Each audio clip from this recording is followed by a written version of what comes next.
safety gears, sabi ko na, inspect. Ano yung blue buckets? Sino nang, di ba lagi nyo nababasa yan? Battery, light, oil, water, brake, air, ano yung key? Ka.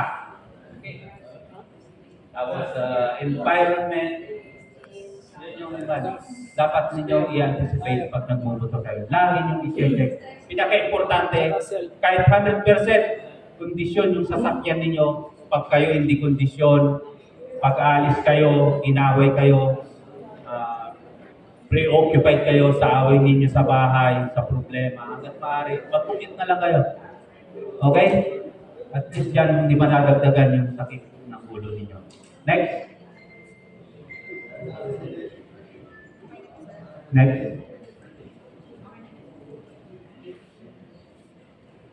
Wala na. So, traffic rules, natouch na natin yan. Huwag kayong ignorante, huwag niyong kalimutan ng traffic rules. And then, be visible. Ano ang usual na features ng mga riding gears ninyo? Helmet. Diba luminous siya? May mga, pag hindi naman siya luminous, di ba nilalagyan natin ng sticker na luminous? Lalo-lalo na pag sa gabi. Dahil isa yan, para makita kayo ng ibang motorista. Lalo, maliit lang yung bike niyo, hindi kayo naka-big bike.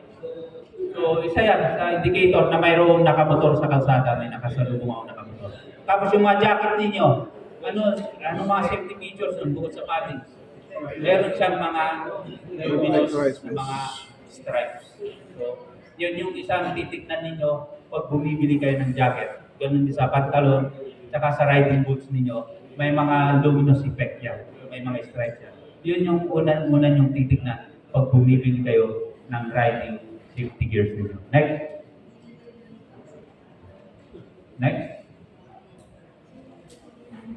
Sabi ko nga, kung bago lang nagmumotor, hindi nyo kailangan pumunta sa HPG para matutong magmotor or ma-harness yung ability ninyo sa pagmumotor. Sabi ko nga, maraming nag-o-offer niyan. Pag pupunta kayo kay Honda, kay Yamaha, kay KTM, meron silang ibinibigay for free na training pag nagmumotor kayo. So, i-avail ninyo yun. Ha? Huwag kayong magmadali na pagkabili nyo ng motor, wala akong time dyan. Bakit?